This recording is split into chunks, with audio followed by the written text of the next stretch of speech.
It's that time again. Welcome to Tesla Shorts Time, episode 550. I'm Patrick in Vancouver. Today is July 23rd, 2026. Plenty going on in EV land. Let's get to it. Heavy spending on AI, robots, and robotaxis is squeezing Tesla's profits even as revenue climbs to a record. Tesla reported record revenue and 25% delivery growth in the quarter. Operating profit still declined as costs rose from production delays on the Cybercab, Semi, and Megapack programs, plus continued AI and robotics investment. Battery pack capacity remains the main near-term limiter on vehicle output, according to the earnings update. The company continues to bet that the same spending will eventually expand margins once the new programs scale. While the capital allocation debate plays out at the company level, customers are already voting with their wallets on one key software offering. Over 55% of North American Q2 deliveries included an FSD subscription. Tesla reported record attach rates at delivery and record net new subscriptions in the same period. Version 14.3.6 introduces adjustable speed profiles with a more conservative default behavior. Early user feedback highlights smoother responses and human-like maneuvers during testing. The V14 series continues the rapid iteration path from V12 through V13. Listeners tracking FSD unsupervised will watch whether later iterations loosen the conservative settings once more real-world data arrives. Strong supervised adoption is feeding data into the next phase of autonomy, where the dedicated robotaxi fleet is already running newer code. A dedicated Cybercab assembly line is now visible at Giga Texas after the Model S and X lines were decommissioned. A subset of those purpose-built vehicles is already testing FSD version 15. Musk stated during post-earnings discussion that internal ride demand is sufficient to skip partnerships with Uber or Waymo. This keeps the business model fully inside Tesla's control and data loop. Regulators in the 7 current metros will determine how quickly that internal demand can scale. The setup directly addresses the open question of how quickly purpose-built robotaxi volume can ramp once regulatory approval arrives. The same software path now has a concrete timeline for another vehicle program. The Tesla Semi remains on track for volume production this year at the new Nevada factory. Musk told investors unsupervised capability for the Semi should arrive by early 2027 once the robotaxi stack matures. Autonomy is now the clearer gate versus hardware readiness. Fleet customers will watch whether the shared software path accelerates or delays commercial deployments. The timeline update directly addresses the tracked Semi program where hardware production and software readiness have been the two parallel open questions. Energy storage is also scaling hardware quickly, though margins tell a different story. Tesla reported its strongest quarter yet for Megapack and Powerwall deployments in EEMAE, supported by the Shanghai Megafactory ramp. Energy storage gross margins fell 19% due to higher input costs and ramp expenses. The company is still on track to start Megapack 3 and Megablock production at the new Texas Megafactory later this year.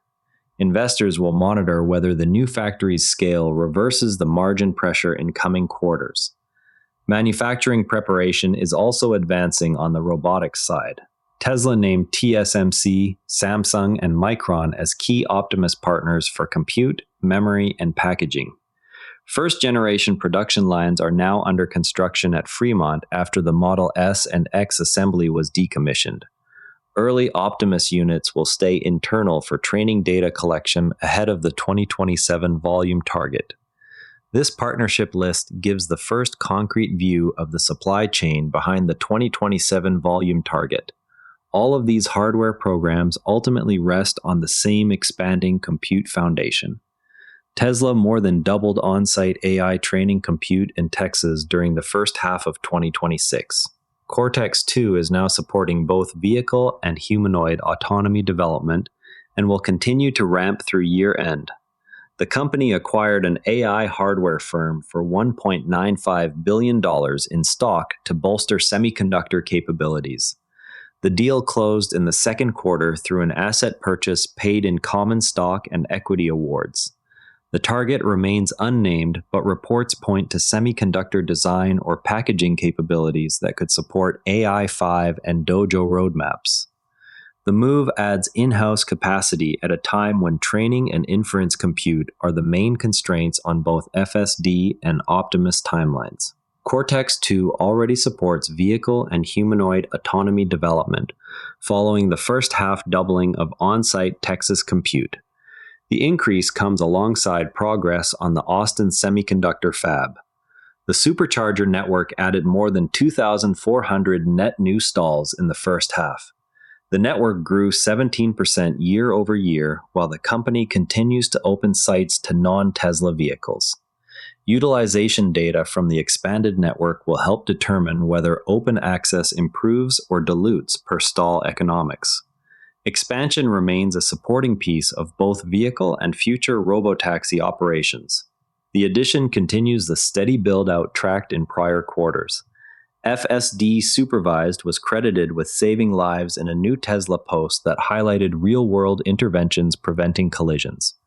The post comes as attach rates hit record levels in North America. It underscores the safety case the company is building while regulators evaluate unsupervised operation.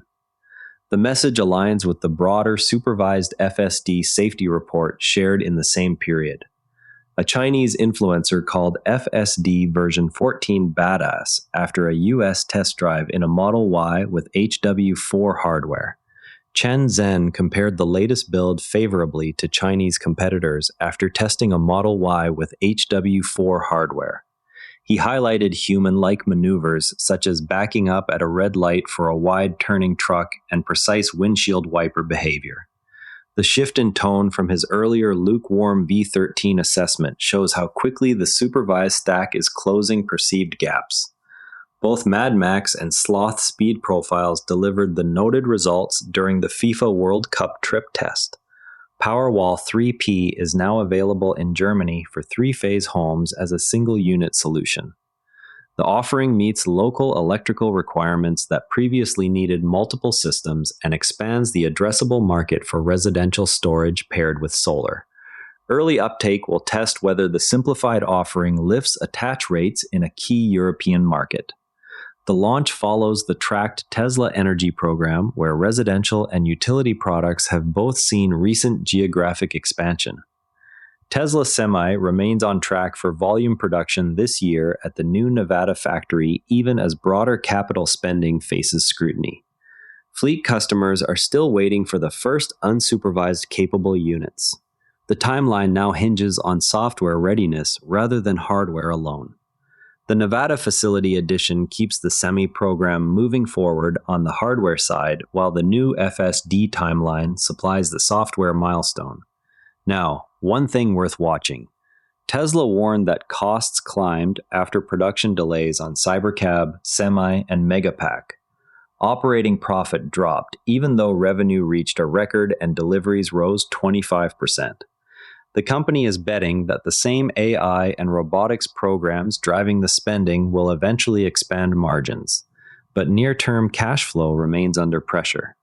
Battery pack capacity expansion was again cited as the main near-term limiter on vehicle output. Scaling three distinct hardware programs at once forces trade-offs that single product companies never face. Tesla is simultaneously ramping vehicle production, building a purpose-built robotaxi fleet, and installing Optimus lines inside the same capital envelope. Each program carries its own learning curve on yield, supplier qualification, and regulatory approval, yet they all draw from the same pool of engineering hours and cash.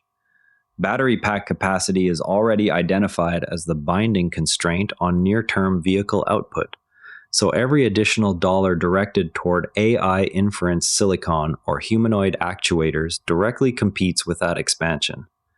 The shared constraints create sequencing risk, where a delay in one area can starve resources from the others. Investors are therefore paying for optionality rather than near-term margin expansion. Whether the bet pays off depends less on any single program's technical success and more on whether Tsla can sequence the 3 ramps without exhausting cash or talent in the interim. Keep an eye on the Texas Megafactory ramp for any early signals on energy margin recovery. That's your Tsla news for today. TSLA closed at $374.01, down $4.92, 1.3%. If you found this useful, a rating or review on Apple Podcasts or Spotify really helps new listeners find the show. You can also find us on X at Tsla Shorts Time. I'm Patrick in Vancouver. Thanks for listening, and I'll see you tomorrow. And before you go, this show is part of the NARA Network, a family of daily podcasts on tech, science, and markets, each one a short, sharp briefing you can finish on the commute.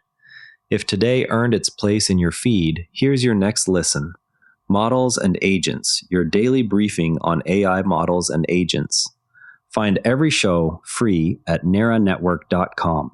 Live dashboards, TSLA, SpaceX launches, the investing scoreboard are all at naranetwork.com/data. This episode used AI voice synthesis of my voice. Editorial selection and analysis are my own.